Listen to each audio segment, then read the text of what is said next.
నమస్తే, welcome to bill TV voice of voiceless. ఇక Nagarjuna Sagar municipality కేంద్రమైనటువంటి Nagarjuna Sagar నియోజకవర్గానికి కూడా మూల కేంద్రమైనటువంటి హాలియా మున్సిపాలిటీని ఎట్టకేలకు కాంగ్రెస్ కైవసం చేసుకుంది. మెజార్టీ కౌన్సిలర్లు వారికి మద్దతు తెలపడంతో అవిశ్వాసం నెగ్గింది. వాస్తవానికి ఇటువంటి అవిశ్వాసం పెట్టకుండానే ముందుకు వెళ్ళాలని కాంగ్రెస్ భావించినప్పటికీ చిన్న చిన్న అనివార్య కారణాల చేత అనివార్యంగా ఈ అవిశ్వాస తీర్మానాన్ని ప్రవేశపెట్టినట్టు తెలుస్తూ ఉంది. ఏది ఏమైనప్పటికీ కీలకమైనటువంటి కుందూరు జానారెడ్డి మాత్రం ఈ అవిశ్వాసాన్ని పెట్టొద్దని చెప్పినట్టు తెలుస్తూ ఉంది. కానీ చిన్న చిన్న విషయాల పరిగణనలోకి తీసుకొని అవిశ్వాసాన్ని పెట్టడం జరిగింది. బీఆర్ఎస్కు సంబంధించినటువంటి నాయకులు వారి యొక్క కౌన్సిలర్ని కాపాడుకోలేకపోయారు అనే అభిప్రాయం కూడా బలంగా ఉంది.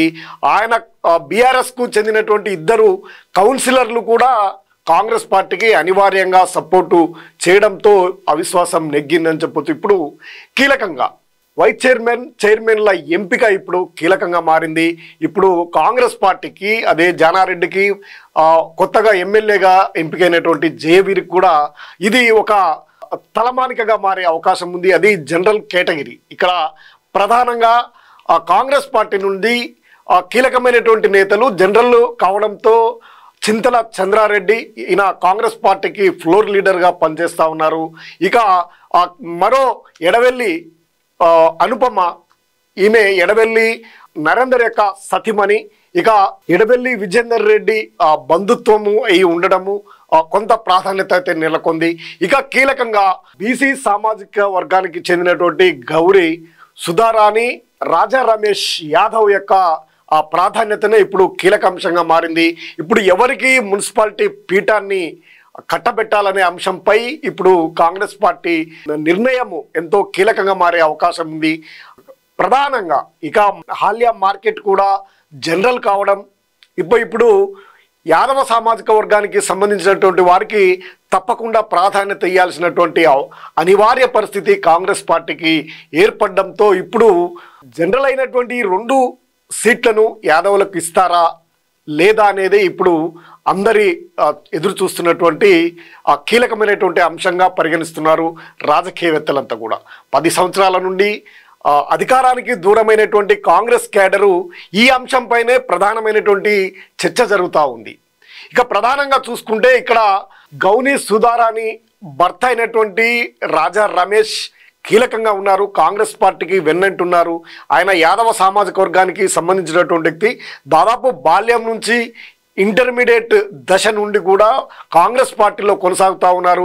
ఎన్ఎస్ఐ యువజన కాంగ్రెస్ పార్టీకి సంబంధించినటువంటి కీలక నాయకుడిగా ఉంటూ జానారెడ్డి కుటుంబానికి అత్యంత నమ్మకమైనటువంటి వ్యక్తిగా ఆయన కొన్ని దశాబ్దాలుగా కొనసాగుతూ వస్తూ ఉన్నారు. ఆయన తెలంగాణ ఉద్యమంలోనూ కీలక పాత్రను పోషించారు. ఇక యాదవ సామాజిక వర్గానికి సంబంధించినటువంటి వారే ప్రత్యర్థి వర్గంలో ఉన్నప్పటికీ పార్టీలు మారకుండా ఆయన జానారెడ్డి కుటుంబం వెంటనే సుదీర్ఘ కాలంగా ఉంటూ వస్తుండడంతో ఇప్పుడు రాజా రమేష్ కుటుంబానికే ఇవ్వాలనే చర్చ కూడా ముందుకు తెర మీదకి వచ్చింది. యాదవ సామాజిక వర్గానికి సంబంధించినటువంటి వారికి కాంగ్రెస్ పార్టీలో ప్రాధాన్యత గతంలో నుండి ఉండటం లేదు అనే అభిప్రాయం కూడా ఉన్నటువంటి పరిస్థితుల నేపథ్యం. గతంలో జానారెడ్డిని 2 సార్లు కూడా ఓడించినటువంటి వ్యక్తులు కూడా యాదవ సామాజిక వర్గానికి సంబంధించినటువంటి వ్యక్తులు కావడం, ఇక్కడ యాదవ సామాజిక వర్గం మొత్తం జానారెడ్డికి వ్యతిరేకంగా ప్రత్యర్థి పార్టీలో ఉంటున్నారు అనే అభిప్రాయం ఉన్నటువంటి పరిస్థితుల్లో యాదవ సామాజిక వర్గానికి గత అసెంబ్లీ ఎన్నికల్లో మాత్రమే యాదవ సామాజిక వర్గానికి సంబంధించినటువంటి కీలక నేతలు కూడా జానారెడ్డి పక్షాన నిలబడడం, ఇప్పుడు ప్రధానంగా యాదవ సామాజిక వర్గానికి ప్రధానమైనటువంటి పాత్రను కాంగ్రెస్ పార్టీ ఇవ్వాల్సినటువంటి ప్రాధాన్యతను ఇవ్వాల్సినటువంటి అనివార్య పరిస్థితి ఏర్పడింది. దీంతో రాజా రమేష్ యాదవ్కి ఆయన సతీమణి సుధారానికి ఖచ్చితంగా హాలియా మున్సిపాలిటీ ఇచ్చి తీరాలంటూ కూడా డిమాండ్ ప్రధానంగా నడుస్తూ ఉంది. ఇక ఇది హాలియా మున్సిపాలిటీ కీలకమైనటువంటి మున్సిపాలిటీ. నాగార్జున సాగర్లో అతిపెద్ద మండల కేంద్రం, అతిపెద్ద మున్సిపాలిటీ కూడా ఈ హాలియా కేంద్రం కావడంతో ఇప్పుడు అందరి చూపు ఎవరిని ఎంపిక చేస్తారనే ఆసక్తికరమైనటువంటి చర్చ అయితే జరుగుతూ ఉంది. జనరల్గా ఉన్నటువంటి ఈ సీటును బీసీ అభ్యర్థికి ఇస్తారా ఇవ్వరా అనే చర్చ కూడా ఆసక్తికరమైనటువంటి చర్చ జరుగుతూ ఉంది. ఇక రాజా రమేష్ యాదవ్ పూర్తిగా జానారెడ్డి కుటుంబానికి అత్యంత నమ్మకస్తుడిగా ఇప్పటికీ వెన్నంటి ఉంటున్నటువంటి వ్యక్తిగా సుదీర్ఘకాలంగా కాంగ్రెస్ పార్టీకి సేవలు అందిస్తూ వివిధ హోదాలలో తెలంగాణ ఉద్యమంలో కూడా పనిచేసినటువంటి రాజా రమేష్కి ఇచ్చినట్లయితే యాదవ సామాజిక వర్గానికి ప్రాధాన్యత ఇచ్చే అవకాశం ఉంది జనరల్లో కూడా అనే అభిప్రాయం కూడా బలంగా వినిపిస్తుంది. ఆయనకు ఇచ్చే అవకాశాలు ఎక్కువగా ఉన్నాయనే చర్చ అయితే సాగుతుంది. ఇక రానున్నటువంటి రోజుల్లో యాదవ సామాజిక వర్గం మొత్తం కూడా కాంగ్రెస్ పార్టీ వైపు ఉండే విధంగా జానారెడ్డి వ్యూహాలు కూడా ఉన్నాయనే అభిప్రాయం కూడా వ్యక్తమవుతుంది. దీంతో ఇప్పటి నుండి రానున్నటువంటి అన్ని పదవుల్లో కీలకమైనటువంటి పదవుల్లో యాదవ సామాజిక వర్గం ఇటు బీసీ సామాజిక వర్గానికి అత్యధిక ప్రాధాన్యత ఇవ్వాలని జానారెడ్డి మనోగతంగా తెలుస్తూ ఉంది.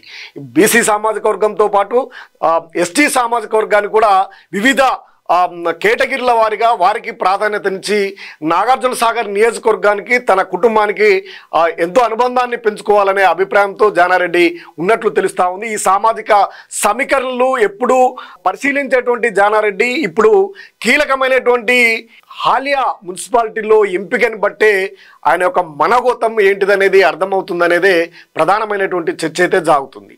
ఏది ఏమైనప్పటికీ హాలియా మున్సిపాలిటీ మాత్రం రాజా రమేష్ యాదవ్ యొక్క సతీమణి సుధారానికి దక్కొచ్చనే అభిప్రాయం అయితే బలంగా వినిపిస్తుంది. మరిన్ని అప్డేట్ కోసం చూస్తూనే ఉండండి bill TV, voice of voiceless. నమస్తే.